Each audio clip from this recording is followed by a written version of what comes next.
This Jimmy Butler update is shocking as we got some new news revolving around Jimmy Butler and potential suitors and possibility of Jimmy Butler staying put in Miami through the entire off-season and trade deadline. We're going to be diving into that. Plus, looking at some Suns injury updates as they gear to take up on the Denver Nuggets tonight in Mile High. We're going to be breaking down all of that and more in this episode of Suns Digest. I'm Bruce Veliz. You guys have been absolutely fantastic showing your love and support on the channel, which has been super appreciative over here on Suns Digest. We want to thank you guys so much for that. Without further ado, though, we're going to dive into this video at hand, so make sure you grab that snack. And like I said in the introduction, first, we're going to dive into some injury updates here with the Suns. As we know, the injury bug has stayed rampant in Phoenix, and it has not left since last season. And unfortunately, it struck in the Suns' latest two games. As 2 games ago, Devin Booker, obviously, when they played the Pacers, dealt with a groin injury. He's out for the next 2 games, will be reevaluated in a week.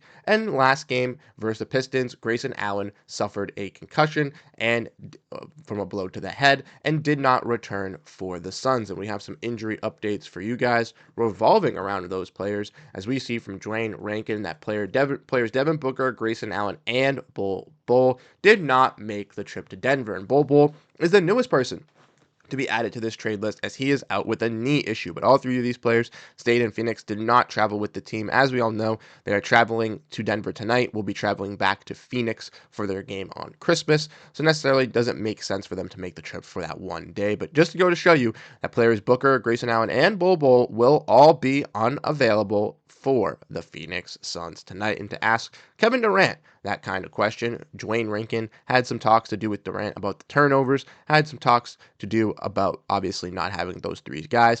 Said the opponent isn't going to look at them any different, not going to take it any easier without having Booker, Bull, and Allen. And I like that response from Durant, keeping it cool, keeping it 100. But also, Durant was asked about the turnovers and said, just trying to get that pace and ready of the team out in those first couple minutes, making sure we're in control and composure. And if we can do that, then we can set us up for success. And I like that Durant's response. I know that the turnovers have been a major concern from fans, obviously, last year. And with the new additions of these point guards, those turnovers were said to go away, but the turnovers are not going away due to the fact that the point guards are not controlling the offense, which could be a little bit of a coaching issue. But in my opinion, ultimately, the Suns have been shorthanded for a majority of this season, dealing with injuries to their big 3, also to some of their other role players as well, like Grayson Allen, Ryan Dunn, Yusuf Nurkic.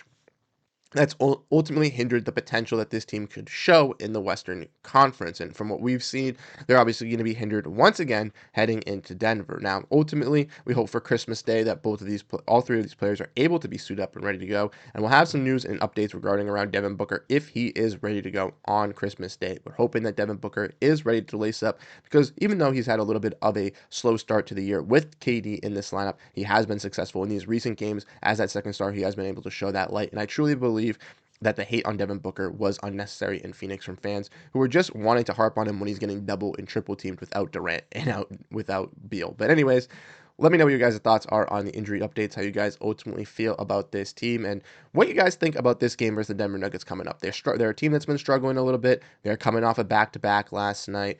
Maybe the Celtics, or not the Celtics, the Suns are able to take over and be able to thwart a team in Denver that is a little bit slow, a team that went to overtime last night. But Denver is a top team. They do have an interior presence in Nikola Jokic, and the Suns, as we all know, cannot stop interior presence. So it is going to be a very interesting game nonetheless to watch tonight. But without further ado, let's get into the Jimmy updates, as more Jimmy Butler news is unraveling, folks, and we're seeing it come day by day. But this news might not be the greatest if you're a Suns fan, as there's reports leading to possibly Jimmy Butler staying in Phoenix. And that's right, we're going to be diving in and looking at all of this courtesy of Mark Stein in the Suns Reddit. We can see that Miami is extremely confident that Jimmy Butler won't be able to leave in free agency this summer.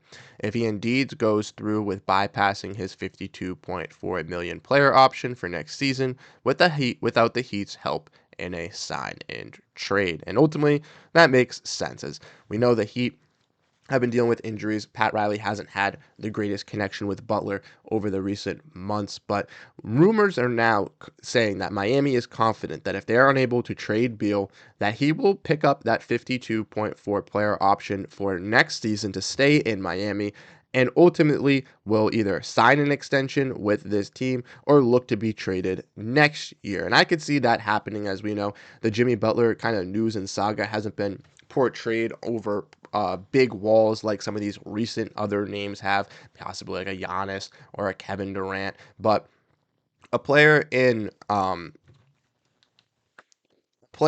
Jimmy Butler could be one that the Suns obviously want to acquire, want to go after, want to pursue, but ultimately it is in the Miami Heat's power. And if they feel that doing a trade for Bradley Beal isn't going to help them out, or if they feel that acquiring a player in Bradley or sending Bradley Beal to a third team because they don't want him is going to be too difficult for a trade, they might just want to hold on to Jimmy Butler this season, play out the rest of the year, and ultimately next season approach that bridge going into the contract extension talks where they obviously let him pick up his player option and look to move him on his last year of his deal. It makes it a little bit team friendly, makes it a little bit easier for teams to send out expiring contracts, and it makes it a little bit easier for the Heat to kind of get things under their wing. We all know Jimmy Butler, if he is to be traded, wants to test free agency and wants to decline that player option to sign a long-term extension within a team. So that could also, complicate some things if Miami does hold on to him. And we saw some also new reports as well revolving around this, as we saw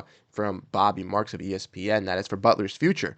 There is growing consensus among the teams that he's talked to that unless the six-time All-Star becomes a distraction or the Heat receives a trade offer that they cannot turn down, Butler will be on the Heat's roster once the deadline passes. And that's some glaring and gloomy news for Suns fans, obviously, as we obviously want to go out and acquire Jimmy Butler, not for the fact that most of us are fans of Bradley Beal still and want to see Bradley Beal succeed, but we ultimately realize that the fit of three guards with no really defensive pressure in this starting lineup is just not going to be built for success. This team cannot win with three shot creators that are going to need the ball in their hands to create their own shot, to get their own opportunity to win the game for the Suns. They need other complementary pieces along those scorers and shooters, and it took them a little while to realize this, but a player in Bradley Beal was not that contribution needed to be added. So ultimately, when you look at this team, when you discuss it, when you break it down, I do think like a trade in Beal with Beal needs to happen, if it's not this season, in the future for the Suns to kind of get into that right direction, ultimately to build this team around Durant and Booker, around these stars, around these other defensive pieces that can really contribute. But ultimately, like I said, it could be difficult for the Suns to even get a deal done. Like we mentioned and like we've broken down in previous videos, if the Suns want to acquire Jimmy Butler, they have to trade one of their big three. They're going to trade Bradley Beal of their big three, and trading a player worth $50 million on it with a no trade clause is going to be very difficult for multiple teams to accept. So even if it's not Phoenix, Butler might still stay in Miami. If Miami still continues to win, if they still look to continue into that promised land, they might keep Butler, look for an extension, or possibly look for him to pick up his player option this season so that they can trade him next year to make it a little bit easier. The Suns could still be interested next year, could still pursue a player in Jimmy Butler next year if that's the case. But ultimately, I think the Suns will kind of reevaluate this situation and kind of find themselves a new direction or a new way to compete if this doesn't work out. And I don't know if Jimmy Butler is in that plans. I think the Jimmy Butler sweepstakes is kind of now for the Suns. And if they ultimately don't swing and hit right here, he might be out of the pasture for the future. But let me know what you guys think down below in the comment section as we brought down those new updates with the team getting ready for the injuries and some new Jimmy Butler trade updates as we look over this whole trade saga. Like I said, you guys have been absolutely fantastic, showing your love and support for the channel, and we're really, really appreciative in all the support you guys have been given. So drop down your likes, hit your comments, let us know what you guys ultimately think in the comment section. And if you still aren't subscribed and want to help us get to our goal of 2,000 subscribers before the start of the new year, definitely hit the subscribe button. Without further ado, though, I'm Bruce Veliz. I'll catch you guys in the next video. If I don't see you on Christmas Eve or Christmas Day, have a happy holidays, a Merry Christmas, and I'll catch you guys in the next videos. Have a great rest of your week, and I'll see you later. Peace out.